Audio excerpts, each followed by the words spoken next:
All right, so there are many unique ways these days for people to elect government officials or speak up about their country's matters.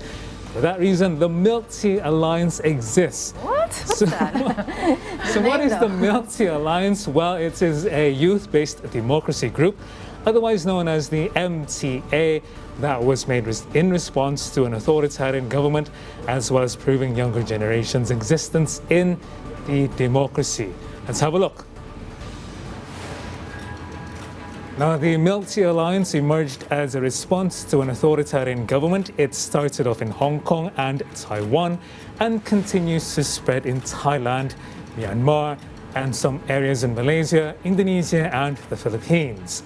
The alliance's name was obtained from the milk tea trend that are consumed among the youth in these countries. Their demands are progressive and in contrast with conservative values held in every country, especially in Southeast Asia. Now, the MTA youths have succeeded in voicing matters that were initially impossible to convey in public. They have also managed to prove their existence among the government that was ruled by an elite group and dominated by older generations. So they want to make a change through this milk tea or bubble teas. Yeah. So the milk tea actually symbolizes the youth, right? Yeah, exactly. And it's on the trend, especially in Taiwan, right? Yes. Milk tea is a beverage that is very much common among today's youth. Right? So you want to get an icon, you want to get an image that is very much relatable to the actual people protesting, who happens to be generations, Zs or millennials or millennials? Millennials, yes. We know how fond they are of milk tea, so why not use milk tea? Boba. Yeah. Boba. The boba. Okay. So, Bruce, if you think that Milk Tea Alliance is too cute for democracy, you should pay attention to this story. Many of us bathed with rubber ducks as kids, but did you know a duck has become a symbol of Thailand's pro-democracy protests? So, yes, you heard it right, but to be specific, a rubber duck became the icon of the Thai democracy movement, where protesters used them as shields against police water cannons. And November 2020. The duck went viral and inspired memes and solidarity images among activists, artists, and internet users in Thailand, as well as Hong Kong and Taiwan. So many of these cute stuffs are coming from the Asian countries, right? Yes. Thailand, Taiwan. Yeah. It's kind of trending to use this kind of cute stuff in Asia, right? Yeah. Now that's something. I love it. Yeah. The rubber duck is something my generation can relate to more than Our generation can relate.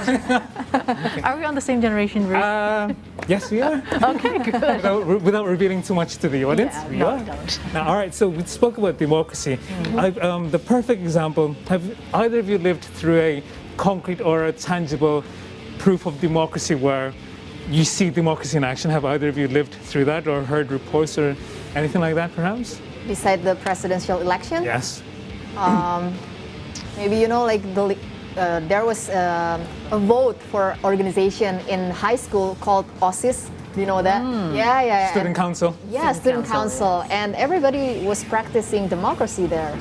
So it started pretty early on for me. Yeah. Okay, so if I recall correctly from my days back in the Philippines, where I had to learn also about Philippine history, in 1986 there was what they called the People Power Revolution. This was when thousands of people went to the streets to oust Ferdinand Marcos at the time.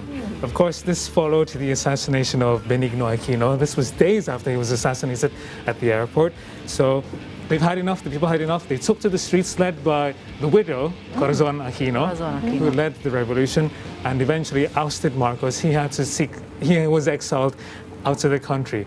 That is perfect proof of democracy. The EDSA revolution. EDSA, of course, is a major road in Metro Manila. All right, Bruce, thank you for your sharing. And today, guys, also marks International Dot Day. So what is actually an International Dot Day, though? We'll find out later when City Stories returns.